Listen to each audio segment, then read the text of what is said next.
నమస్తే. ఎందరో మహానుభావులు అందరికీ నా వందనాలు. యూట్యూబ్ ఛానల్ స్వాగతం సుస్వాగతం. ప్రస్తుతం రంగారెడ్డి జిల్లా తలకొండపల్లి మండలం మా సొంత గ్రామం స్వగ్రామం చంద్రధన గ్రామంలో 18వ రోజు కార్తీక మాస భజనలు మనం చూస్తున్నాము.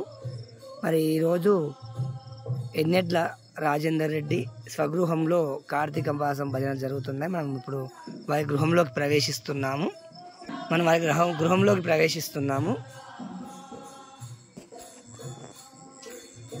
భజన ప్రారంభమైంది, ప్రార్థన కూడా స్టార్ట్ అయ్యింది.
Yeah.